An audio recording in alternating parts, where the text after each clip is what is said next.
umenga usigaye wemanga ko ubu unya ari we watanguje umuharire detaba Eh, bo, sinibaza ko nivyo.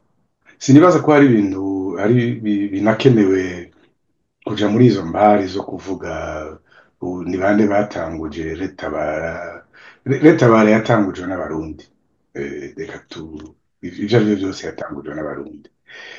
Twebwe turaba MSD. Je ntwara umugambo wa MSD.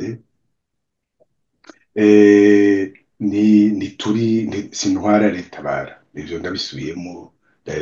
Kandi nuko bimeze, ariko retabara ni bariya bagwanyi ba retabara ni intwari zacu, ni intwari z'abarundi, ndabashigikiye cyane.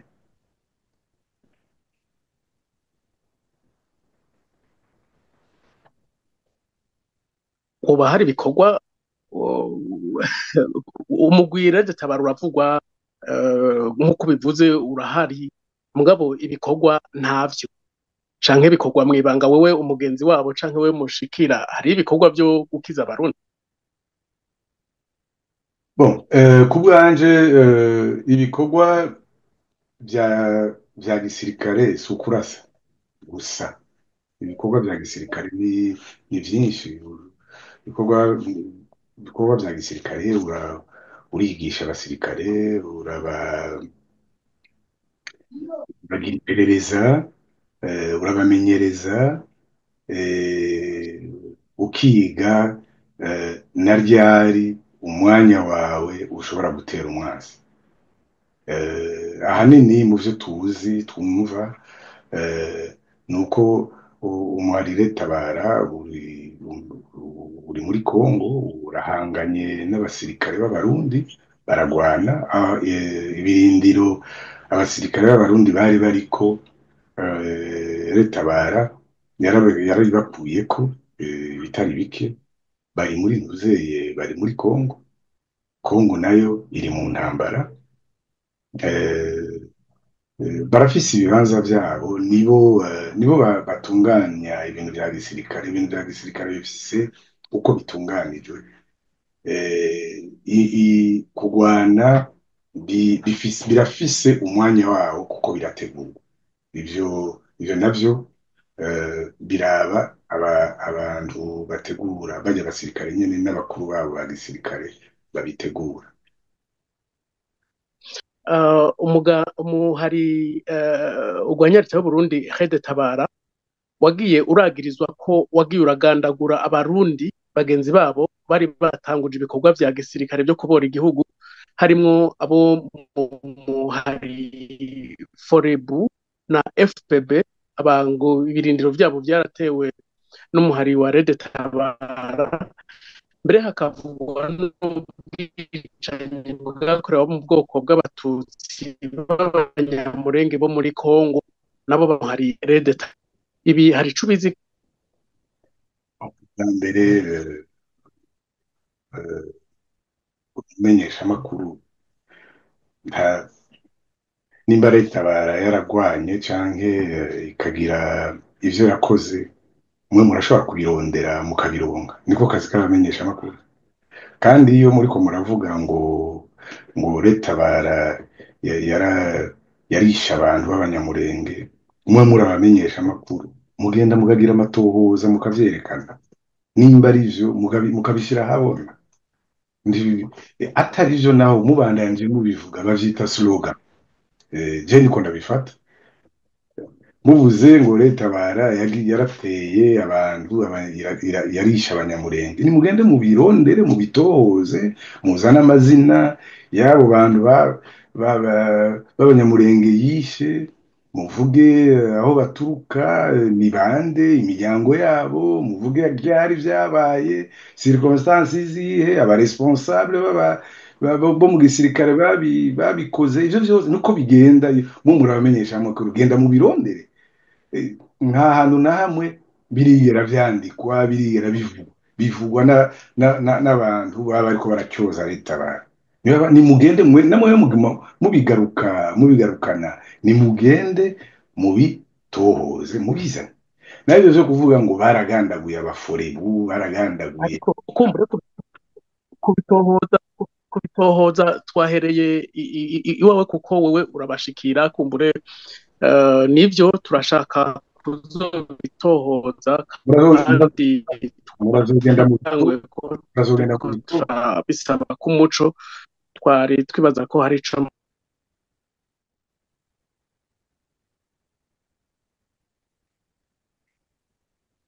ikibazo cyawe nticumvikana neza ego murafise ikibazo mu buhinga bw'ijwi ibibazo ibibazo subiramo ikibazo waruvuze.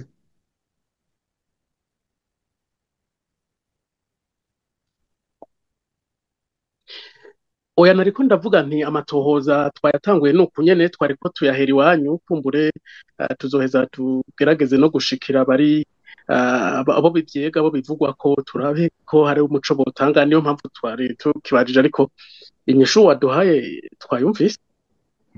Hari nagomba ndababwire hari abasirikare benshi b'abanyamurenge tuvugana baratubwiye yuko ijya kampanye yo kuvuga leta barakoresha abanyamurenge ko ari kampanye yizwe n'abantu bari aho tudashaka kuvugira ngaha kugira ngo batyoze leta bayisambure. Urumva rero birazwi abasirikare abo n'abasirikare b'intwazangabo zo mu banyamurenge zibitubwira muri abo harimo abarundi harimo n'abanyamahanga. Urumva rero mwebwe nimwaja gutoza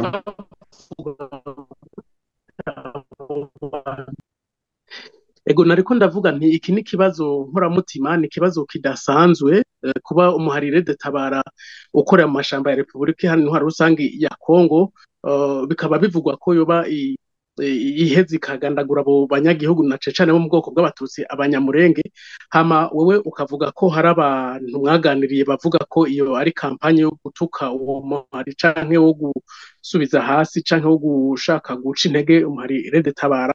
Iki inya n'ikibazo nkoramutima kidasanzwe nibaza ko abarundi n'ubundi bari buze kubibabaza ibi ndabizi neza nibaza ko cari ikibazo gikwiye umuco uhagije kugira ngo kumbure ntituzongere no kukigaruka. ubwa mbere abarundi nimubanze mumenye yuko je ntatwara leta bara kandi ntari umuvugizi wayo murashobora kuza murabarondera mukanababaza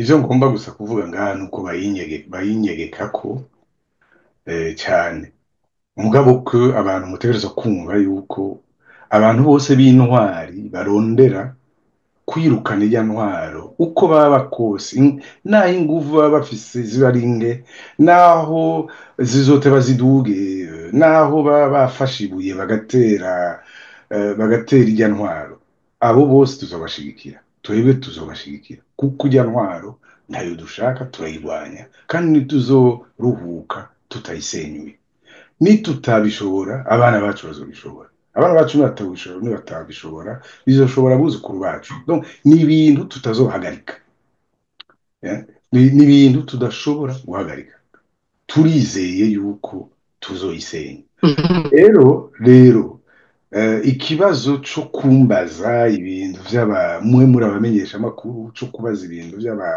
bya leta nimugende mubirondere murebe muvuga ibintu bya propagande z'abantu bashaka gusenya leta bashaka no gusenya ivyo twokwita resistance y'abarundi. Abarundi barakeneye bafise igihugu cabo barakeneye gutaha mu gihugu cabo barakeneye igihugu gitekanye bakibemwo mu mahoro batagenda bakebaguzwa basonegwa n'ababatwara babayoboka babakorera ivyo babemereye nivyo turiko turagwanira.